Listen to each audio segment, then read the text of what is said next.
नमस्कार, मैं हूं आपके साथ ज्योति कनौजिया। आइए नजर डालते हैं फटाफट खबरों की ओर। उपराज्यपाल वीके सक्सेना ने दिल्ली सरकार की नई सोलर पॉलिसी पर रोक लगा दी है। सीएम केजरीवाल ने कुछ दिन पहले प्रेस कॉन्फ्रेंस कर नई सोलर पॉलिसी का ऐलान किया था। उन्होंने दावा किया था कि सोलर पॉलिसी से दिल्ली के बिजली के बिल जीरो हो जाएंगे। मुख्यमंत्री अरविंद केजरीवाल ने बताया था कि सरकार ने नई सोलर पॉलिसी 2024 जारी की।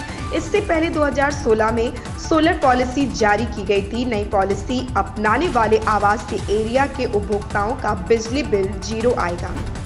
पीएम किसान सम्मान निधि की 16वीं किस्त आज किसानों के बैंक खाते में आएगी। महाराष्ट्र के यवतमाल में आयोजित एक समारोह में प्रधानमंत्री Narendra Modi director benefit transfer DBT के माध्यम से लाभार्थियों के बैंक खाते में किस्त के पैसे ट्रांसफर करेंगे।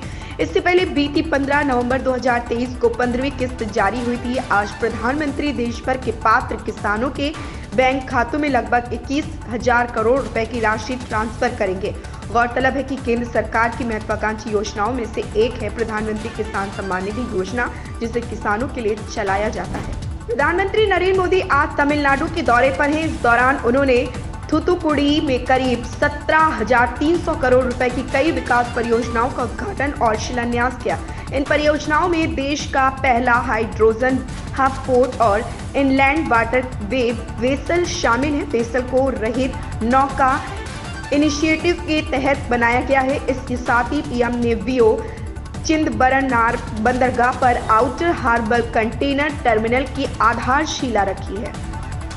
हिमाचल प्रदेश में कांग्रेस सरकार पर संकट के बादल मंडरा रहे हैं। भाजपा विधायक दल के साथ राज्यपाल शिव प्रताप शुक्ला से मुलाकात की और सदन में वित्तीय बजट के लिए मत विभाजन की मांग की है। जयराम ठाकुर ने कहा कि राज्यपाल से मिलकर हमने मौजूदा घटनाक्रम की जानकारी दी।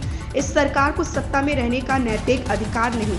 जयराम ठाकुर ने कहा, पिछले कुछ समय से विधानसभा में जो घटनाक्रम चल रहा उसकी जानकारी हमने राज्यपाल को दी है।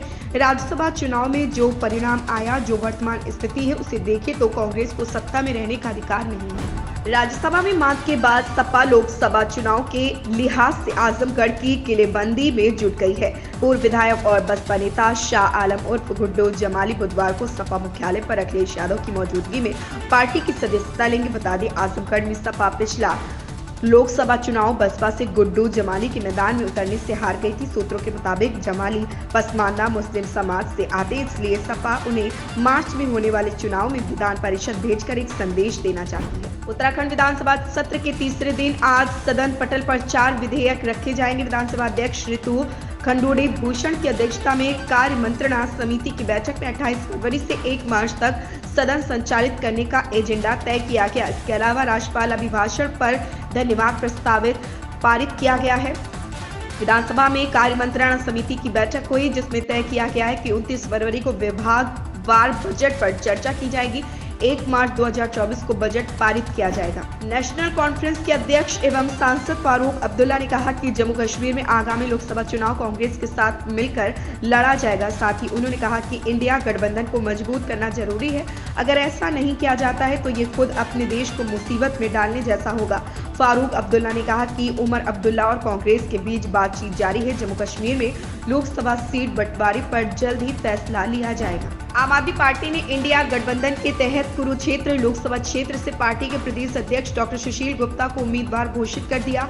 पिछले दिनों हुए समझौते के अनुसार हरियाणा में कांग्रेस और आप मिलकर चुनाव लड़ेंगे। कांग्रेस राज्य की 10 में से 9 सीटों पर उम्मीदवार खड़ा करेगी और जबकि एक सीट पर आप लड़ेगी। इसी के तहत आपने कुरुक्षेत्र से अपने उम्मीदवार की घोषणा कर दी है।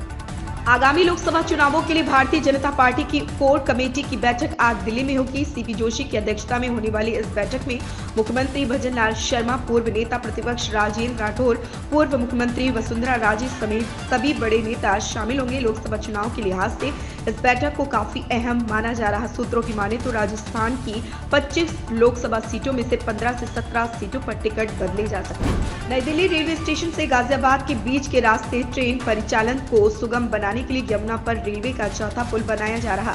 दावा है कि मार्च 2025 तक यह पुल बनकर तैयार हो जाएगा। इस पुल के शुरू होने से नई दिल्ली रेलवे स्टेशन से आनंद विहार के रास्ते गाजियाबाद के बीच ट्रेनों परिचालन में सुधार आएगा और नई दिल्ली रेलवे स्टेशन से समय पर ट्रेनों की आवाजाही सुनिश्चित करने में काफी मदद मिलेगी। इन खबरों में बस इतना ही, बने रहें हमारे साथ।